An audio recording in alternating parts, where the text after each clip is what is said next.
মৰমৰ ছাত্ৰ-ছাত্ৰীসকল, মই আজি তোমালোকৰ চতুৰ্থ শ্ৰেণীৰ অসমীয়া পাঠ্যপুথি স্পন্দন দ্বিতীয় ভাগৰ পঞ্চম অধ্যায় ঐতিহ্য এই অধ্যায়টোৰ পাঠ 1 অতুল্য অসম এই কবিতাটোত মই তোমালোকক বুজাই দিয়াৰ লগতে ইয়াৰ যিমানবিলাক পাঠভিত্তিক ক্ৰিয়াকলাপ আছে সকলোবিলাক কৰি দিব চেষ্টা কৰিছোঁ। গতিকে চতুৰ্থ শ্ৰেণীৰ ছাত্ৰ-ছাত্ৰীসকলে পাঠটি ভালদৰে মনোযোগ দিবা বুলি আশা কৰি আজি ভিডিঅ' আৰম্ভ কৰিছোঁ। এতিয়া চোৱাচোন, অতুল্য অসম। তোমালোকে তৃতীয় শ্ৰেণীৰ চৰাইদেউ ভ্ৰমণ পাঠটিত আমাৰ ঐতিহ্য সম্পৰ্কে কিছু কথা জানি আহিছা। আমি তৃতীয় শ্ৰেণীৰ স্পন্দন প্ৰথম ভাগত চৰাইদেউ ভ্ৰমণ নামৰ এটা পাঠ পাইছিলোঁ আৰু তাত আমাৰ ঐতিহ্য সম্পৰ্কে কিছু কথা জানি আহিছোঁ। আমাৰ ৰাজ্যখনত ঐতিহ্য ভৰা বহু ঠাই আছে। সেই ঠাইবোৰ ভ্ৰমণ কৰিবলৈ আমাৰ ৰাজ্যৰ লগতে ভাৰতৰ আন ঠাইৰ আৰু বিদেশৰ পৰ্যটকো প্ৰতি বছৰে অসমলৈ আহে। পদ্যটোত অসমৰ ঐতিহ্যৰে ভৰা বিভিন্ন স্থানৰ বিষয়ে কি কোৱা হৈছে পঢ়োৱা। এতিয়া কি কৈছে যে আমাৰ ৰাজ্যখন ঐতিহ্যৰে ভৰা বহু ঠাই আছে। আমাৰ ৰাজ্যখনৰ নাম কি? অসম, হয়নে? আৰু সেই অসম ৰাজ্যখনত কি হয়, ঐতিহ্যৰে ভৰা বহুত ঠাই আছে। সেই ঠাইবোৰ ভ্ৰমণ কৰিবলৈ আমাৰ ৰাজ্যৰ লগতে ভাৰতৰ আন ঠাইৰ আৰু বিদেশী পৰ্যটকো প্ৰতি বছৰে অসমলৈ আহে। পদ্যটোত অসমৰ ঐতিহ্যৰে ভৰা বিভিন্ন স্থানৰ বিষয়ে কি কোৱা হৈছে পঢ়োৱা।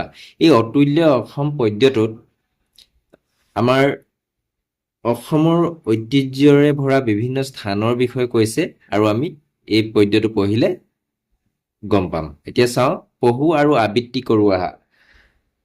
পঢ়িবলৈ কৈছে, আবৃত্তি কৰোঁ বুলি কৈছে। এদিন গধূলি জুহালত বহে ককা আৰু সৰু নাতি, কথাৰ মাজেৰে ককাই বখানে অসম দেশৰ কীৰ্তি।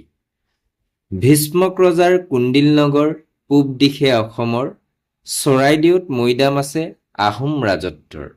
এতিয়া কি কৈছে? এদিন গধূলি জুহালত বহে ককা আৰু সৰু নাতি।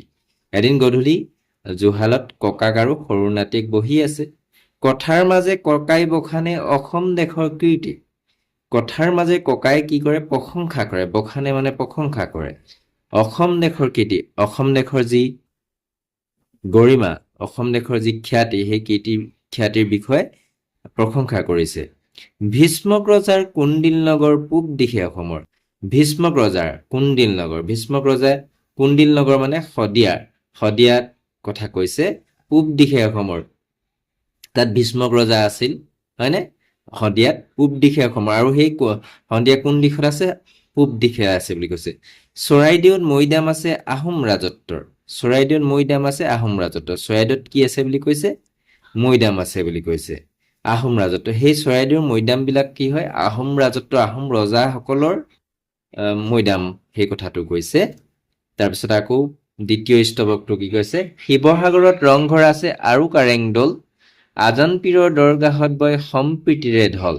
আহোম ৰাজ্যৰ শেষ ৰাজধানী যোৰহাটতেই ৰল, আমাৰ সেনাই নামানিলে হেও মোগল উভতি গল। শিৱসাগৰত ৰংঘৰ আছে আৰু কাৰেংদল।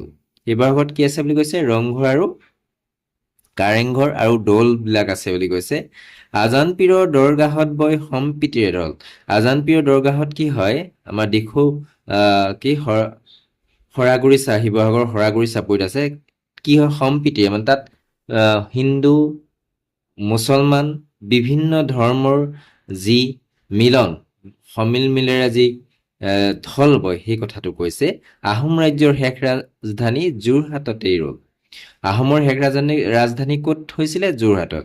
আমাৰ সেনাই নামানিলে হেও মোগল উভতি গল।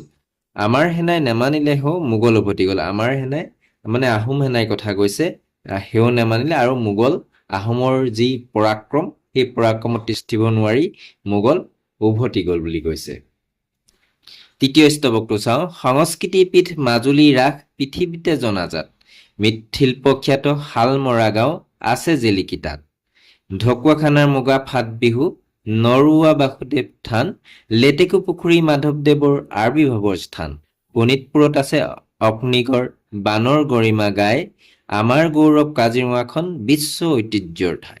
সংস্কৃতিৰ পীঠ, পীঠ মানে তীৰ্থস্থান, মাজুলী ৰাসৰ কথা কৈছে। সংস্কৃতিৰ তীৰ্থস্থান মাজুলী ৰাস কৈছে, পৃথিৱীতেই জনাজাত বুলি কৈছে। মৃৎশিল্প খ্যাত মৃৎশিল্পৰ শালমৰা গাঁও আছে জিলিকি তাত। তাত কি আছে? শালমৰা গাঁৱত মৃৎশিল্পৰ কাৰণে বিখ্যাত।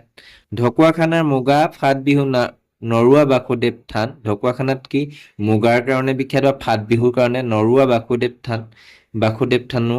লেটেকুপুখুৰীৰ মাধৱদেৱৰ আৱিৰ্ভাৱৰ স্থান। লেটেকুপুখুৰীত মাধৱদেৱৰ কি হৈছিলে? জন্ম হৈছিলে, সেই কথা কৈছে। শোণিতপুৰত আছে অগ্নিগড় বানৰ গৰিমা গায়। শোণিতপুৰত কি হয়? অগ্নিগড় আছে, বানৰ গৰিমা গায়। বান ৰজাৰ যি গৰিমা, তাত আমি সেই অগ্নিগড়ৰ যোগেদি পাওঁ, সেই কথা কৈছে। কথাটো ইয়াত কোৱা হৈছে। আমাৰ গৌৰৱ কাজিৰঙাখন বিশ্ব ঐতিহ্যৰ ঠাই। আমাৰ কাজিৰঙাখন কি হয়? অসমৰ গৌৰৱ। আৰু এই অসমৰ গৌৰৱেই নহয়, ই বিশ্বৰ ঐতিহ্যৰো ঠাই বুলি কৈছে। ডিমা হাছাওত ডিমাছা ৰজাৰ ৰাজধানী মাইবং। মৰিগাঁৱৰ ৰং জোনবিল মেলা যাদুনগৰী মায়ং। নীলাচলতেই কামাখ্যা মন্দিৰ পঞ্চতীৰ্থৰ হাজোত। পাটবাউসীত গুৰু দুজনাৰ ভকতিৰ বয় চুত। শুৱালকুছিত পাটৰ কাপোৰ, সৰ্থেবাৰীত কাঁহ। পথৰুঘাটৰ কৃষক বিদ্ৰোহ, কৃষকৰ হঠা। ডিমা হাছাওত কি আছে কৈছে? ডিমাছা ৰজাৰ ৰাজধানী মাইবং। মৰিগাঁৱৰ ৰং জোনবিল মেলা যাদুনগৰী মায়ং। মৰিগাঁৱত জোনবিল মেলা পাতে আমি জানো, আৰু যাদুনগৰী মায়ংখন যাদুনগৰী হিচাপে খ্যাত। নীলাচলতেই কামাখ্যা মন্দিৰ পঞ্চতীৰ্থ হাজোত। নীলাচলত কি মন্দিৰ আছে? কামাখ্যা মন্দিৰ। হাজোত কি আছে? পঞ্চতীৰ্থ। পাটবাউসীত গুৰু দুজনাৰ ভকতিৰ বয় শ্ৰুত। পাটবাউসীত গুৰু দুজনা মানে শংকৰদেৱ আৰু মাধৱদেৱৰ কথা কৈছে। শংকৰদেৱ আৰু মাধৱদেৱৰ যি পাটবাউসীত তাত কি হয়? ভক্তিৰ আৰাধনা হয়, সেই কথাটো কোৱা হৈছে। শুৱালকুছিত পাটৰ কাপোৰ, সৰ্থেবাৰীত কাঁহ। শুৱালকুছি পাটৰ কাপোৰ কাৰণে বিখ্যাত, আৰু সৰ্থেবাৰী কাঁহ শিল্পৰ বাবে বিখ্যাত। পথৰুঘাটৰ কৃষক বিদ্ৰোহ, কৃষকৰ হঠাৎ। পথৰুঘাটৰ কি বিদ্ৰোহ? কৃষক বিদ্ৰোহ। আৰু কৃষকৰ কি হয়? হঠাৎ বুলি কৈছে। ধুবুৰী জিলিকে টেগ বাহাদুৰ, নেতাই ধুবুনী ঘাট। বৰাক শুৱনি ভুৱন মোহন পবিত্ৰ তীৰ্থ তাত। আলচামৰি ককাই কলে দিবা শুনা মোৱা মন। ইয়াৰ উপৰি বহু ঐতিহ্য ভৰা অসমখন। ধুবুৰী জিলিকে, ধুবুৰীখন কিহৰ কাৰণে বিখ্যাত? টেগ বাহাদুৰ মন্দিৰৰ কাৰণে। তাৰপিছত বৰাক শুৱনি ভুৱন মোহন পবিত্ৰ তীৰ্থ তাত। বৰাক কি শুৱনি? ভুৱন মোহন পবিত্ৰ তীৰ্থ, আৰু তাত পবিত্ৰ তীৰ্থস্থান আছে। আলচামৰি ককাই কলে দিবা শুনা মোৱা মন। আলচামৰি, আলোচনা সামৰি, ককাই কলে দিবা শুনা মোৱা মন, মন দিবলৈ কৈছে। ইয়াৰ উপৰি ককাকে যি কথাবিলাক কৈছে, সেই কথাবিলাক শুনিবলৈ কৈছে। ইয়াৰ উপৰি বহু ঐতিহ্য ভঁৰাল অসমখন। ইয়াৰ অকল এইবিলাকেই নহয়, ইয়াৰ উপৰি বহুতো ঐতিহ্যৰ ঠাই আছে। অসমখন ভৰপূৰ হৈ আছে, সেই কথাটো ককাকে নাতিয়েকক কৈছে। এতিয়া বুজি পালা? এই কবিতাটোৰ জৰিয়তে আমাৰ অসমখনৰ ঐতিহ্য, আমাৰ অসমখন যে ঐতিহ্যৰে ভৰপূৰ, সেই কথাবিলাক বুজাব বিচাৰিছে। হয়নে? নিশ্চয় বুজি পাইছা। এতিয়া ক্ৰিয়াকলাপবিলাকলৈ আহিছো। পাঠভিত্তিক যিবিলাক ক্ৰিয়াকলাপ আছে। 1 নম্বৰ দিছে, তলত বাওঁফালৰ কলপাতত দিয়া শব্দবোৰ অৰ্থ সোঁফালৰ কলপাতত খেলি মেলি কৈ দিয়া আছে। তাৰ পৰা শুদ্ধ অৰ্থটো বাছি উলিয়াই খালী ঠাইত লিখা। বখানেটোৰ অৰ্থ কি হয়? প্ৰশংসা কৰে। কীৰ্তি মানে হৈছে সুখ্যাতি। সেও মানে বস হোৱা। পীঠ মানে তীৰ্থ। গৰিমা মানে গৌৰৱপূৰ্ণ হ'ব পাৰে। তাৰপিছত আমাৰ ঐতিহ্যটো মই নাই লিখা, ইয়াত ঠাই নাই, কাৰণ ঐতিহ্য হলে কি হ'ব? পৰম্পৰাগত বিষয় বা প্ৰথা, এইটো হ'ব ঐতিহ্যৰ ঠাইত, ইয়াত লিখিবা। তাৰপিছত আলচ মানে ইয়াত কোনটো পাম আমি? আলোচনা বা চৰ্চা হ'ব। আবিৰ্ভাৱ মানে জন্ম বা অৱতাৰ, এইটো হ'ব। এতিয়া 2 নম্বৰটো কি কৈছে? তলত দিয়া প্ৰশ্নবোৰ শুদ্ধ উত্তৰটো বাছি উলিয়াই সঠিক বৃত্তটো পূৰ কৰা। ডিমাছা ৰজাৰ ৰাজধানী ক'ত আছিল? ক যোৰহাটত, খ মৰিগাঁৱত, গ মাইবঙত, ঘ ধুবুৰীত। ইয়াৰ শুদ্ধটো হ'ব মাইবঙত। সেইকাৰণে আমি গটো কি কৰিব লাগিব? পূৰ কৰিব লাগিব। গটো আমি শুদ্ধ কাৰণে পূৰ কৰিব লাগিব। আহোম ৰাজত্বৰ ঐতিহ্য কিহে বহন কৰে? ক অগ্নিগড়ে, খ দৰগাহে, গ কাজিৰঙাই, ঘ মৈদামে। ইয়াৰ মৈদামটোৱে শুদ্ধ উত্তৰ। সেইকাৰণে আমি ঘৰটো কি কৰিব লাগিব? পূৰ কৰিব লাগিব। তলৰ কোনখন ঠাই পাট কাপোৰৰ বাবে বিখ্যাত? ক যোৰহাট, খ শুৱালকুছি, গ ঢকুৱাখানা, ঘ মাইবং। উত্তৰটো হ'ব খ শুৱালকুছি। এইটো শুৱালকুছিটো শুদ্ধ উত্তৰ।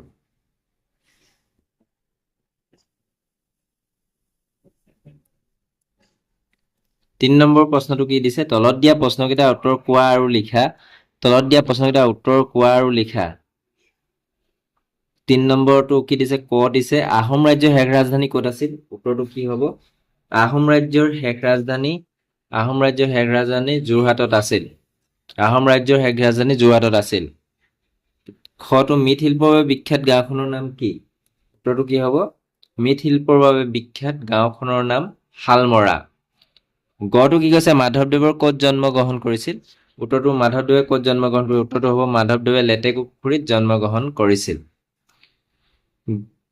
ঘ কোনখন পবিত্ৰ তীৰ্থই বৰাকক শুৱনি কৰি আছে? উত্তৰটো কি হ'ব? ভুৱন মোহন পবিত্ৰ তীৰ্থই বৰাকক শুৱনি কৰি আছে।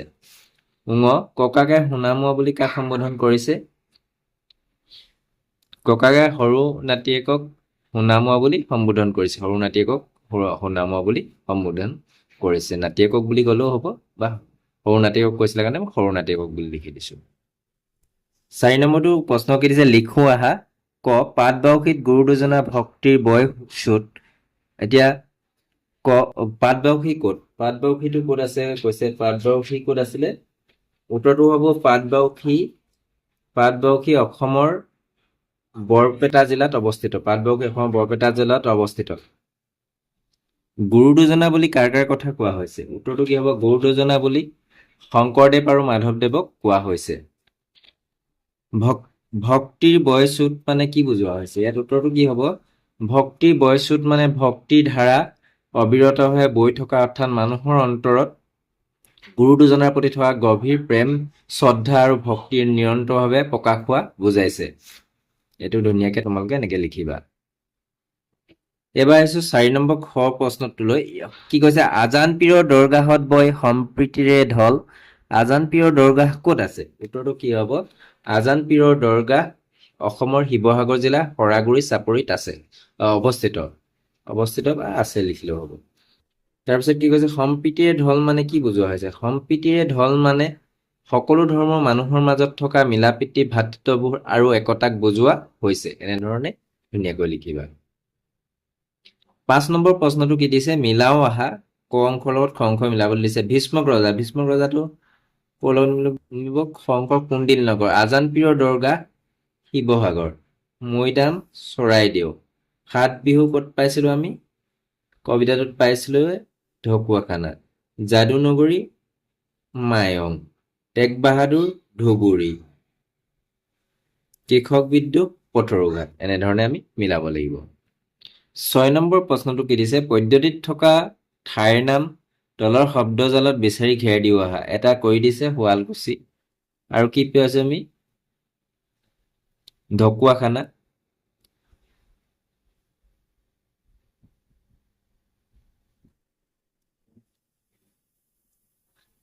তাৰপিছত লেটেকু পুখুৰী।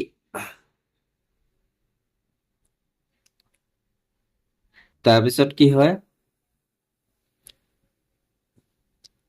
কুণ্ডিল, শালমৰা,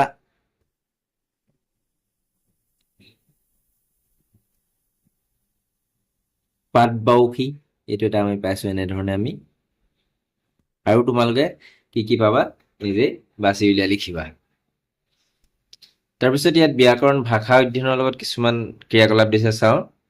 7 নম্বৰ কৰটো দিছে তলত দিয়া বাক্য দুটালৈ মন কৰা। তলত দিয়া বাক্য দুটালৈ মন কৰিবলৈ কৈছে। এদিনাখন গধূলি ককা জুহালত বহি আছিল।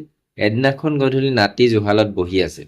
ওপৰৰ বাক্য দুটা আমি তলত দিয়া ধৰণে লিখিব পাৰো। এদিনাখন গধূলি ককা আৰু নাতি জুহালত বহি আছিল। দুইটা লগ লগাই আৰুটোৰ দ্বাৰা লগ লগোৱা হ'ল। ওপৰৰ বাক্য দুটাক আৰু শব্দ যদি লগ লগাই এটা বাক্য কৰা হৈছে। সেইদৰে তলৰ বাক্যকেইটা চোৱা। ভাইটি আজি বজাৰলৈ যাব। মই আজি বজাৰলৈ যাম। ভাইটি আৰু মই আজি বজাৰলৈ যাম। এতিয়া ভাইটি আৰু মই এই দুইটা আৰুটো লগ লগাই দুইটা বাক্য এক লগ কৰা হ'ল। আমি দেখিলো যে আৰু শব্দটো একাধিক পদ বা বাক্য সংযোগ কৰে। ই এটা অব্যয়। এতিয়া তলৰ বাক্যকেইটা চোৱাচোন। উ বৰ গৰম, বাহ কি ধুনীয়া ফুল। এইদৰে হৰ্ষ, বিষাদ, সুখ দুখ, মনৰ আবেগ আদি প্ৰকাশ কৰা উ বা আদিও অব্যয়। সেইদৰে ঐ তৰা এইফালে আহাচোন, হেৰা ক'ত যোৱা, এনেকুৱা সম্বোধন কৰিবলৈ ব্যৱহাৰ কৰা ঐ, হেৰা আদি শব্দও অব্যয় পদ। মলয়া নাইবা তৰালিয়ে খেলিব, অনিবানে ফুটবল খেলিব কিন্তু ক্ৰিকেট নেখেলে, বা নাইবা অথবা কিন্তু আদিও অব্যয়। তেওঁ যদি আহে তেন্তে মই ঘৰতে থাকিম। যদিটো এতিয়া এনেকুৱা অনিশ্চয়তা বা সন্দেহ বুজোৱা পদো কি হ'ব, যদিটো এতিয়া ইয়াত কি হ'ব, অব্যয়, এই কথাটো কৈছে। এতিয়া কি কৈছে, খটো উপযুক্ত অব্যয় ব্যৱহাৰে তলত দিয়া দফাটো সম্পূৰ্ণ কৰা। এতিয়া কি হ'ব, উ বৰ গৰম, ঐ মদন, মই ইয়াত কি লিখিছো, ঐ মদন বজাৰলৈ যাবিনে, তই খালী ঠাইত তই যদি নাযাওঁ তেন্তে মই অকলেই যাম। বজাৰৰ পৰা নাৰিকল, ইয়াত কি হ'ব, আৰু কঁঠাল আনিম, মই চাইকেল লৈ বা খোজকাঢ়ি, ইয়াত বা আহিব, বা খোজকাঢ়ি বজাৰলৈ যাম। বাহ কি সোৱাদ, তই নাৰিকল আৰু কঁঠাল খাব পাৰিবি, ইয়াত আৰুটো দি লগাইছো। এতিয়া পঢ়িব দিছে 8 নম্বৰ কটো, ৰাতুল কলিতা এজন 4ৰ্থ শ্ৰেণীৰ ছাত্ৰ। তেওঁ নিজৰ জিলাখনৰ বিষয়ে তলত দিয়া ধৰণে বৰ্ণনা কৰি এটা দফা লিখিছে। নাম ৰাতুল কলিতা, জিলা ওদালগুৰি, জিলাৰ চাৰিসীমা উত্তৰে ভূটান আৰু অৰুণাচল প্ৰদেশ, দক্ষিণে দৰং জিলা, পূবে শোণিতপুৰ জিলা, পশ্চিমে বাক্সা জিলা। জিলাখনৰ প্ৰাচীন ঐতিহ্য, ওদালগুৰি জোৰ পুখুৰীত শিলেৰে নিৰ্মিত প্ৰাচীন মন্দিৰৰ ভগ্নাৱশেষ উদ্ধাৰ হৈছে। এই ভগ্নাৱশেষত বিভিন্ন ফুলৰ চানেকি কটা শিল, জ্যামিতীয় আকৃতিত কটা শিল আদি পোৱা গৈছে। ওপৰৰ আৰ্হিত তোমালোকে নিজৰ জিলাখনৰ যিকোনো এখন ঠাইৰ বিষয়ে এটা দফা লিখা। 9 নম্বৰটো কৈছে, বাওঁফালে থকা নামবোৰে অসমৰ কোনবোৰ ঠাই বুজাই দলত আলোচনা কৰি লিখা। এতিয়া যাদুনগৰী মায়ং, বস্ত্ৰনগৰী কি হ'ব, শুৱালকুছি হ'ব, সত্ৰনগৰী মাজুলী, পঞ্চতীৰ্থ হাজো, সোণালী সূতাৰ দেশ অসম। তাৰপিছত অসমৰ পিৰামিড চৰাইদেউ মৈদাম, অসমৰ নৱদ্বীপ বুলি বৰদোৱা বা বটদ্ৰৱাক কোৱা হয়, হয়নে? এতিয়া প্ৰকল্প দিছে, তোমাৰ জিলাত তোমাৰ জিলাত থকা ঐতিহ্যসমূহৰ এখন তালিকা প্ৰস্তুত কৰা। তোমাৰ জিলাত থকা তোমাৰ যি জিলা হয়, যদি চৰাইদেউ জিলা হয় তুমি লিখিব পাৰা চৰাইদেউ মৈদাম, আৰু কি কি আছে, শিৱসাগৰ জিলা হলে ৰংঘৰ, কাৰেংঘৰ, শিৱসাগৰ পুখুৰী, জয়সাগৰ পুখুৰী, কাৰেংঘৰ, তলাতল ঘৰ, এইবিলাক লিখিব পাৰা। তাৰপিছত নিজে তোমালোকৰ নিজৰ জিলাখনৰ বিষয়ে যি ঐতিহ্যসমূহ আছে এই ঐতিহ্যসমূহৰ তালিকা এখন প্ৰস্তুত কৰিবা। 11 নম্বৰটো কি কৈছে, দলত ভাগ হৈ অসমৰ বিভিন্ন ঐতিহ্য ক্ষেত্ৰৰ ফটো সংগ্ৰহ কৰি এটি এলবাম প্ৰস্তুত কৰা। এতিয়া তোমালোকক মই আৰ্হি হিচাপে দি দিছো, চোৱাচোন। এনেধৰণে তোমালোকে বনাব পাৰা, এই ধৰণে তোমালোকে ফটো এলবাম বনাব পৰা। কামাখ্যা মন্দিৰ গুৱাহাটী, এনেধৰণে ৰংঘৰ, কাৰেংঘৰ, তলাতল ঘৰ, শুক্ৰেশ্বৰ মন্দিৰ, এনেধৰণে এখন ফটো এলবাম বনাবা। নিশ্চয় বুজি পাইছা। আজিৰ পাঠ ইমানতে সামৰিছো, পুনৰ অন্য এটা পাঠৰ সৈতে লগ হ'ম। ধন্যবাদ।